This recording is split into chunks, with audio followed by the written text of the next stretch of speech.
ჯვარი მწერია და მე რომ ქრისტეს ღმერთობის წმენა რომ დავკარგო, უცებ გაქრა და ვაი, დავეჭვდი, ისე დავეჭვდი და ვახ.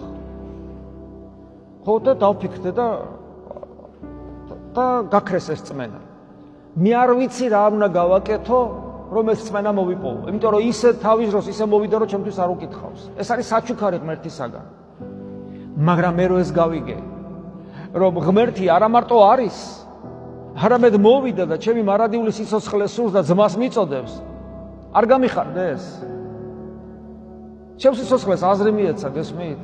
ჩემი სიცოცხლე ეს კი არ ყოფილა დავიძინე, გავიღვიძე, შევჭამე თვალები, გავახილე, დავხუჯე კბილები, გავიხიხე, გავიზმორე, ბიზნესი ვაკეთე და მე ბოლოს ავად გავხდი, დავბერდი და მოკვდი და საფლავში ჩამდეს. პლუს უსამართლობა და ამ შემდეგ. არა. ჩემი ცხოვრების აზრისი საწავიდან სამყარო გაარღვია. არა მარტო კოსმოსი გაარღვია, ვარსკვლავები გაარღვია, ზოდიაქოს ნიშნები გაარღვია, ზოგი რო ემონება. ანგელოზები გაარღვია, იქით, უფრო იქით წავიდა, ანგელოზების იქით წავიდა. ყოლაწმინდა სამების წიაღში შევედი, ღვთის შვილად. ეს გავიგე და გავიგე არა რაციონალურად, არამედ ვიცი შიგნიდან. ვიცი, ეს ძალიან მნიშვნელოვანია.